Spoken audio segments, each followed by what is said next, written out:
आदेव the fact speaker में आपका स्वागत करता हूं। मेरा आपसे अनुरोध है दोस्तों, जिन लोगों ने इस चैनल को सब्सक्राइब नहीं किया प्लीज़ सब्सक्राइब कीजिए, शेयर कीजिए, कमेंट कीजिए, कंट्रीब्यूट ज़रूर कीजिए। इसके अलावा 1 मिनट का अपना वीडियो इस चैनल के बारे में, मेरे बारे में, इस पे उठाए गए विषयों के बारे में व्हाट्सअप नंबर डिस्क्रिप्शन में है, प्लीज़ भेजिए। शॉर्ट का एक चैनल शुरू कर रहा हूँ। बेबाक, जैसे मैं बेबाक बोलता हूँ वैसे आप भी बेबाक बोलते दीजिए। मैं चाहता हूँ कि चैनल के बारे में लोग आपकी राय से अवगत हों। मैं ही चिल्लाता रहूँ, लोगों को ये भी तो पता चले कि जो देखते हैं उनका क्या सोचना है। और इस बहाने आप भी जो ज्वलंत समस्याएं हैं भारत की, उससे आप भी जुड़ जाएंगे। आपके विचार भी लोगों को पता चलेंगे। आज का जो वीडियो है वो विशेष तौर पे अपोजिशन के ऊपर, मतलब अभी एक इनकी मीटिंग पटना में हुई थी, अच्छी बात है। उसमें सब अपनी अपनी डपली और अपनी अपनी राग अलाप रहे थे। बाहर आके दिखाने को तो सही है कि हम साथ में हैं, पर उनकी बॉडी लैंग्वेज से और उनके बिहेवियर से कोई साथ में लग नहीं रहा था। और वैसे भी आप देखें आज की डेट में ममता बनर्जी ने पंचायत चुनाव जीते हैं। वो जीत किस तरीके की है ये भी आपको पता है, पर जीते तो हैं। तो वो उनका पलड़ा भारी है। वो ये अगली जो मीटिंग 24 तारीख को होगी उसमें वो 18 तारीख को शायद, हाँ, उस 18 तारीख को जो बेंगलोर में है उसमें ये दिखाना चाहेंगी कि मैं विपक्ष में सर्वे सर्वा हूँ।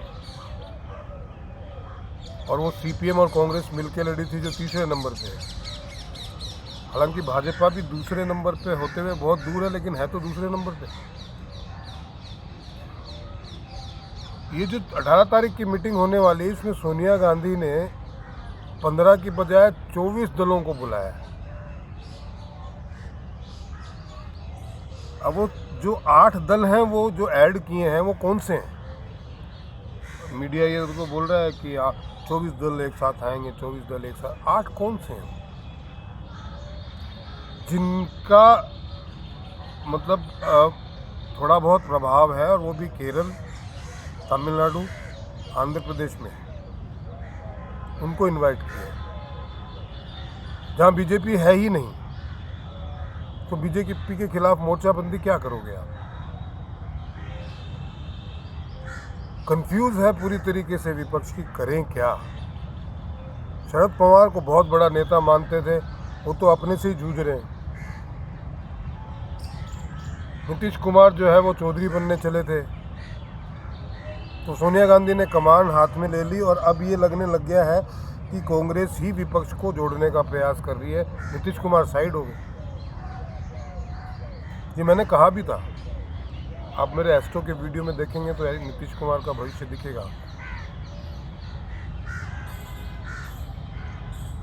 बचा कौन? जो आंध्र प्रदेश के सीएम हैं वो वैसी कांग्रेस से दूरी बना के रखते हैं। कांग्रेस और चंद्रबाबू नायडू दोनों से दूरी बना के रखते हैं। चंद्रबाबू नायडू जो हैं वो बीजेपी से पेंगे लड़ा रहे हैं कि किसी भी तरीके से नरेंद्र मोदी से चंद्रबाबू नायडू की मीटिंग हो जाए। तेलुगु देशम के जो है एआईएडीएम के बीजेपी के साथ गठबंधन में है, और वहाँ भी के अन्नामलाई ने बम्बू करके रखा है उसको, स्टालिन को, अच्छे से। लोगों की राय बदल रही है। शरद पवार अपना ही घर खोज रहे हैं। तो बचा कौन? विपक्ष में है कौन? ममता बनर्जी और कांग्रेस।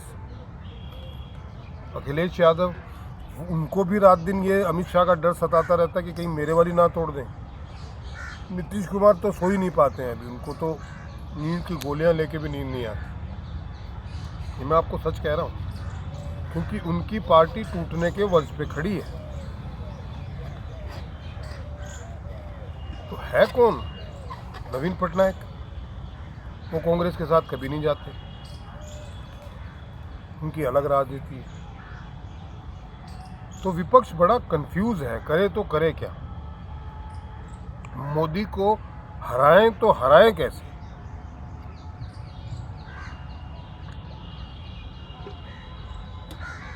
फिर से कहीं से एक विदेश से ट्वीट करवाएंगे, वही जो एक कंपनी जिसने फ्रांस में जब पहले राफेल लिए थे उस टाइम उन्होंने ये ट्वीट किया था कि राफेल में जो है झोल हुआ है। राहुल गांधी ने उसको आधार मान के चीखना चिल्लाना शुरू कर दिया था और लास्ट में जाके कोर्ट में माफ़ी मांग ली, क्योंकि डील बिचौलियों के जरिए तो हो ही नहीं रही है। सरकार की सरकार से डील हो रही है तो उसमें कमीशन का मतलब भी नहीं है। आप समझ रहे हैं, नरेंद्र मोदी ने एक सिस्टम ऐसा सेट कर दिया है कि डील सरकार की सरकार से होगी, तो बिचौलिए कहाँ से आए। फिर उसी कंपनी ने ट्वीट कर दिया तो फिर इन्होंने ये उठाने लग गए कि अब बड़े झोल हुई है। इस कंपनी ने कहा है, ओबामा को पैसे दे के ट्वीट करवा दिया, ओबामा ने ये कहा है इसलिए मोदी खराब है। इस कंपनी ने ये, इनके पास कोई आधार नहीं है, इनका विदेशी कंपनियों का आधार मान के ही ये चलते हैं। दिक्कत है, बैसाखियों पे चलने की आदत होगी तो कितनी दूर तक पहुंचोगे आप। विपक्ष का आप सीरियसली देखने जाएं तो बहुत बुरा हाल है। मुझे ये समझ में नहीं आ रहा कि 18 तारीख की मीटिंग में वो क्या डिसाइड करेंगे। इतना ही कि बलवा करो, लोगों को लड़ाओ आपस में सरकार के खिलाफ, बोलने को कुछ नहीं है। क्या बोलोगे, टमाटर महंगा हो गया, हर साल होता है इस टाइम सारी सब्जियां महंगी होती है बरसात में, क्योंकि उनकी आवक रुक जाती है। और ये अटल बिहारी वाजपेयी जी नहीं है जो कि प्याज के लेवल पे, प्याज के प्राइस के ऊपर आके सरकार छोड़ के चले जाएं, उनकी सरकार गिर जाए एक वोट से। ये नरेंद्र मोदी हैं और इनके गृह मंत्री अमित शाह हैं, जो राज्यसभा में आपका राज्यसभा में बहुमत ना होते हुए भी 370 पास करवा सकते हैं। अरविंद केजरीवाल को न्योता दिया है। अरविंद केजरीवाल क्या करने वाला है, उसने साफ कह दिया कि अध्यादेश के मामले में हमारा साथ दोगे तो हम आएंगे, नहीं तो नहीं आएंगे। सिर्फ मोदी को हराना है, ये एक ध्येय है।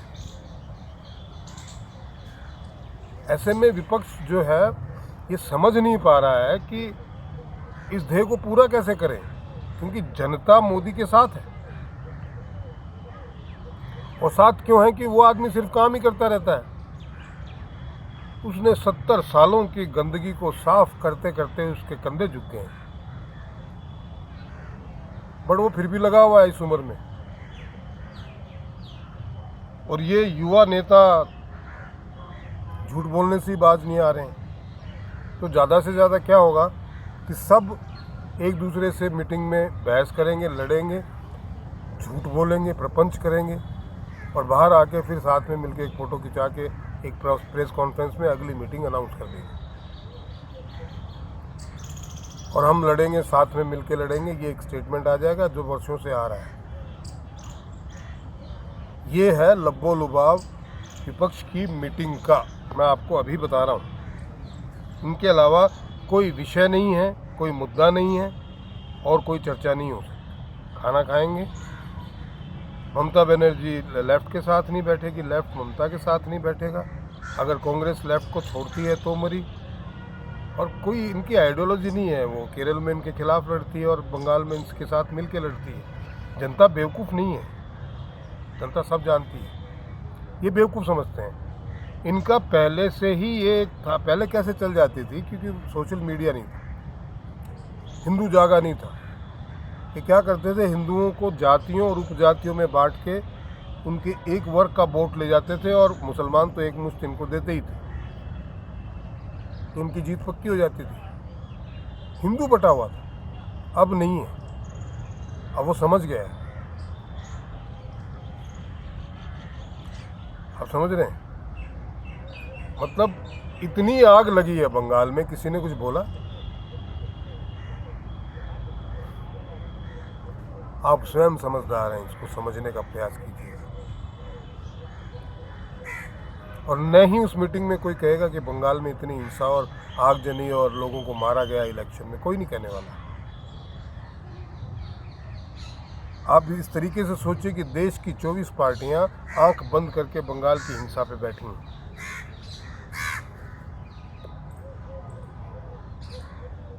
इस तरीके से ये मोदी को हराना चाहते हैं, इसीलिए कहते हैं कि ईवीएम से वोट ना हो, बैलेट पेपर में हो तो हम लूट लें, जला दें। बंगाल के अलावा ये सब जगह संभव नहीं है।